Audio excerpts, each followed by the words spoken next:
Hey everyone! Today's cosplay hairstyle was inspired by a character from Game of Thrones called Leaf. She was most recently featured in the 6th season of the show and is one of the mythical Children of the Forest. So, depending on your hair length and texture, you may want to use a set of extensions to thicken your updo, but I decided to try something different. I began the style by dividing my hair into 2 pieces and then used my micro crimper on the lower half. This is a great tool for anyone with fine hair because it increases volume and helps braids to appear larger.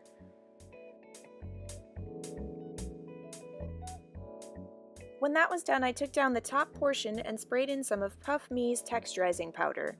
I learned about this product on Instagram and thought that this might be the perfect opportunity to try it out. So far, I like it, but it doesn't feel very different from some of the other volumizers I've had. Nevertheless, it did the trick. Now that the prep's through, I can move on to sectioning. With a comb, I drew a part on either side of my head and used some style clips to hold the back portion out of the way. It's at this point that I began to divide those front sections into 5 different panels and ponytails. Obviously, the one at the very top of my head will be the widest, and what you guys don't see is that I have a container of lightweight gel on my countertop, and this is there to help me with my frizzy edges. One of the things I've noticed about the actress's hairstyling on the show is how smooth the front of her hair looks, so you can see that I'm doing my best to copy this detail. Next, I moved to the left side of my head and used the tail of the ponytail at my temple to create a 3-strand slide-up braid. As always, I'll have my Braidtionary linked in the underbar should you need it. But now, onto the technique that I'll be using the most, which I'm demonstrating here on the center ponytail first. Once I've gathered my chosen section of hair in one hand, I'll twist it all in the same direction before placing my second hand in the very center of the strands, at which point I'll fold it onto itself. This twist and fold motion makes for a very interesting sort of shape in that it kind of resembles a rope braid with an eye of a needle at the end. You'll see that sometimes I'll lay it straight across my head and then other times I'll roll it up into a mini bun before I pin.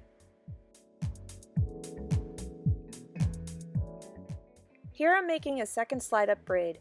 You can probably see that I've already draped the first one over my twist knots and I'm going to follow that direction with this one too. When it came to working with the hair on the back of my head, I went in tiers. This was especially helpful in the sense that I was able to avoid awkward holes and partings. I continued as before by gathering sections of hair, twisting them, folding them, and pinning them in various shapes. The objective is to create as much texture as possible so that it'll look as twisted and gnarled as a tree trunk. To keep it in place, I used a combination of traditional bobby pins and open U-pins. From time to time, I'd integrate a different braiding technique too, just to break up any monotony that might occur. For instance, here I'm making a series of square knots down the length of this strand before pinning. I'd also stop along the way to twist and tuck the ends of things that might be sticking out.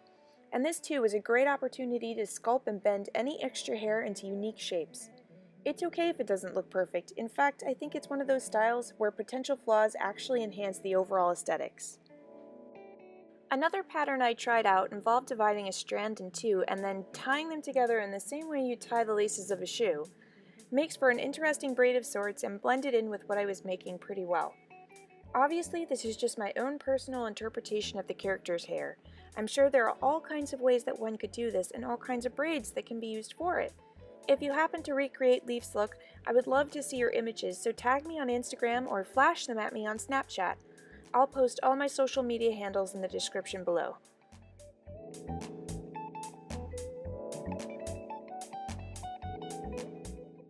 The last step is optional, but it's also my favorite. I found a bunch of false ivy leaves in my local art store, which I cut off the stem and placed all over my hair. I didn't have to use any pins to secure them either, as the knots and loops all over my head anchored them pretty well on their own.